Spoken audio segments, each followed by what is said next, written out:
Sa pagbisita po ni President Trump sa United Kingdom, nagkaroon po ng isang mahalagang pagpupulong or meeting sa Downing Street na dinaluhan po ng mga opisyal mula sa parehong bansa kasama ang mga leader mula sa financial at saka crypto industries. Dito po nabuo ang UK-US Transatlantic Task Force for Market of the Future. Isa po itong bagong inisyatiba na nakatuon po sa regulasyon ng digital assets, tokenization at cross-border markets. Ang pagkakasama po ng Ripple sa usapan ay nagbigay ng matinding sigla sa XRP Army dahil malinaw na may koneksyon ang papel ni XRP sa hinaharap ng bagong architecture finance. Ayan. Ngayon ay ano nga ba ang pangunahing layunin ng task force na ito? Ayon po kay Casey Craddock, siya po ang managing director ng Ripple, ang task force ay nakatuon po sa pagkakaroon ng pagkakaisa sa regulasyon at operasyon ng stablecoins, tokenized assets, at international na market connectivity. Ang layunin po nito ay hindi lamang pag-isahin ang mga polisiya, kundi bumuo rin ng pundasyon ng pandaigdigang pamantayan. At ito po ay makakagamit ng buong industriya ng finance. Para sa market, ibig pong sabihin nito ay mas malinaw na direksyon kung paano po tatakbo ang tokenized value sa ilalim ng regulated na environment. At posible pong magdulot ito ng mas mataas na kumpiyansa mula sa mga institution. Yan. Paano naman po nakaposition si Ripple sa usapang ito? Ipinaliwanag po ni Craddock na ang Ripple ay bilang kumpanyang nakabase po sa US na may malalaking presensya rin sa UK ay may natatanging kakayahan para makibahagi sa prosesong ito. Ang kanilang expertise sa cross-border payments ay mahalaga sa pagbubuo ng mga pamantayan para sa global market.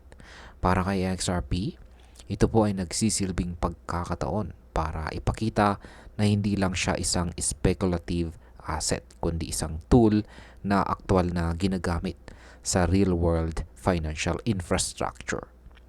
Ang impact po nito sa market ay mas malawak na institutional adoption at posibleng mas matatag na demand para kay XRP. Ngayon, ano naman ang naging pananaw ng crypto community tungkol dito? Ayon po sa mga komento na lumabas sa X, hindi ito dapat ituring na simpleng cooperation lamang. Isa itong formal na hakbang tungo sa bagong financial architecture na nakasentro po sa compliance at institution-grade infrastructure para sa digital assets. Ang ibig pong sabihin nito ay ang mga bansang may impluwensya tulad po ng UK at US ay hindi na lang nag-uusap ng teorya, kundi nagsisimula ng maglatag ng aktual na sistema na magpapatakbo sa global tokenized markets. Sa market perspective, kapag ang mga pamahalaan at institution ay sabay-sabay pong kumilos, mas mataas ang posibilidad ng mabilis na paglago ng presyo at adoption ng XRP. Ano naman po ang kahalagahan nito kay XRP at sa hinaharap ng tokenization? Ang papel po ni XRP sa bagong framework na ito ay nakikita bilang settlement layer na mabilis at mura. Bagay na eksakto sa pangangailangan po ng cross-border market access na tinalakay po ng task force. Ang XRP Ledger ay dinisenyo upang hawakan ang mataas na dami ng transaction ng may mababang bayarin. Yan, or low transaction cost. Kaya natural itong maging sentro ng usapan.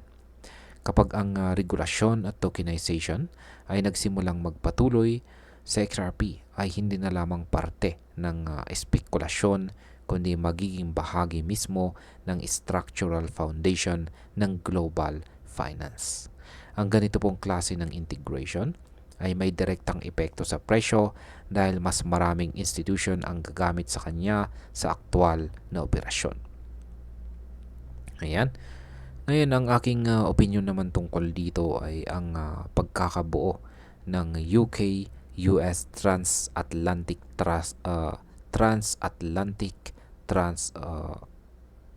Transatlantic Task Force ay malinaw na hakbang patungo po sa regulated tokenized financial markets.